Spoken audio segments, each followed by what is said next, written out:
नाम जप, सब कुछ इसी से प्राप्त हो जाएगा, विश्वास कर लीजिए। तो लोग पूछते हैं कौन सा नाम जप करें, तो पहली बात है कि जो आपके गुरु ने नाम दिया है वो नाम जप करो।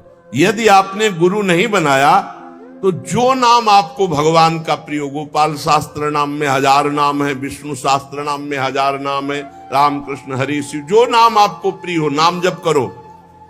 वो आपको गुरु से मिला देगा, गुरु मंत्र दिलवा देंगे, वो आपको भगवत प्राप्ति का सब वही नाम करवा देगा। आप शुरू तो करो नाम जप करना। जिनको सौभाग्य से गुरु मिल गए हैं, अपने गुरु के द्वारा दिए हुए नाम पर आसक्त हो जाओ।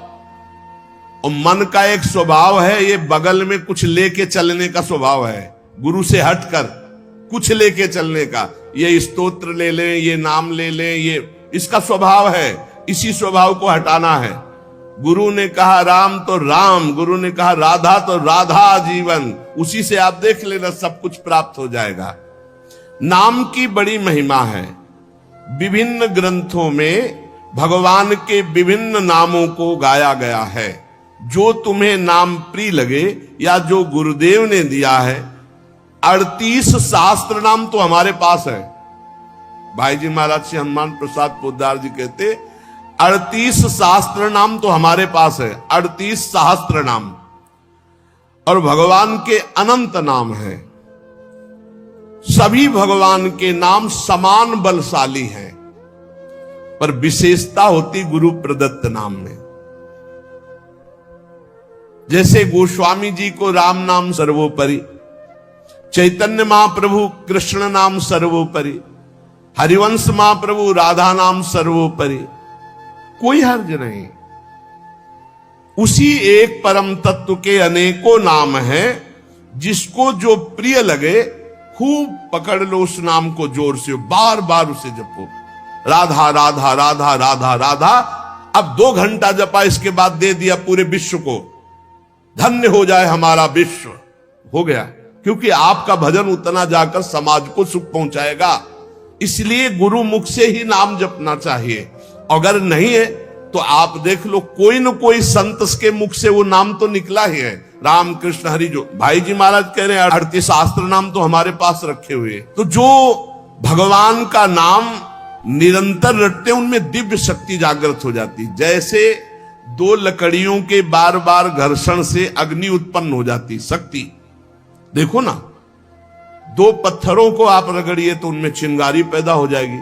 तो दिव्य चिदानंद में नाम जब हमारी जिह्वा पे रगड़ होती है, तो उसमें ऐसी महान शक्ति जागृत होती। ज्ञान भक्ति वैराग्य विपत्ति दुख का नाश सब। देखो गोस्वामी जी सरल भाषा में कह रहे हैं, राम नाम मणि दीप धरि, जीह देहरी द्वार, तुलसी भीतर बाहरहु, जो चाहस उजियार। यदि हृदय में और जगत में भी लोक में मंगल चाहते हो, तो अपनी जिह्वा रूपी देहरी पर, जो भीतर और बाहर दोनों को मंगल करेगी, नाम विराजमान कर लो। गोस्वामी जी को प्राण प्रिय है 2 अक्षर राम, ऐसे प्राण प्रिय है हमारा 2 अक्षर राधा। जिह्वा पे विराजमान कर लो, लोक परलोक सब मंगल को प्राप्त हो जाएगा। जो संसार में नाम जब कर रहे तो उनको ऐसा ज्ञान हो जाता है, जैसे गोस्वामी तुलसीदास जी कहते हैं, मैं तो ही अब जान्यो संसार, बानी न सकई मोहि हरि के बल, प्रगट कपट आगार। मैं तो ही अब जान्यो संसार, ए संसार मैं जान गया तुझे। संसार अब तू कपट का आगार कभी मुझे बांध नहीं सकता, क्योंकि मेरे पास भगवान नाम जप के प्रभाव से वो ज्ञान हो गया, वो ज्ञान हो गया कि अब तू मुझे नहीं बांध सकता। सर्वत्र भगवत दर्शन, तीसरी बात आई। पहला आया अपने इष्ट के अनन्य, दूसरा कैसे हो तो बोले निरंतर नाम जप करो, और तीसरा सर्वत्र भगवत दर्शन। ये सर्वोत्तम बात है। चाहे वो चांडाल हो, पशु हो, पक्षी हो, जड़ हो, चैतन्य हो, जहां तुम्हारी दृष्टि पड़े तो उसमें देखने की कोशिश करो, इसमें भगवान श्री हरि विराजमान है।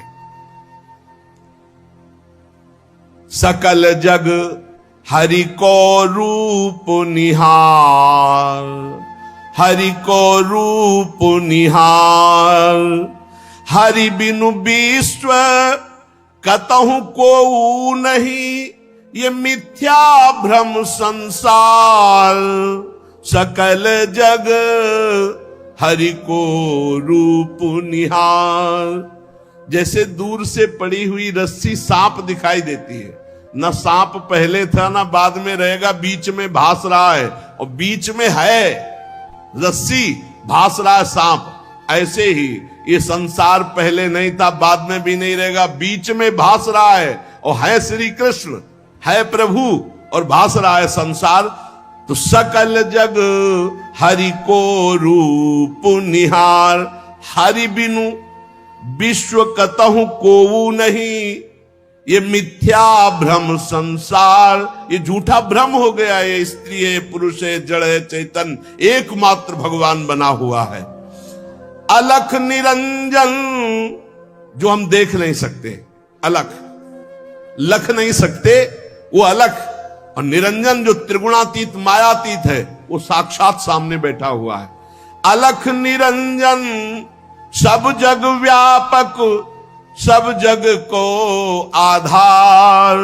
सकल जग हरि को रूप निहार। अब गूढ़ बात,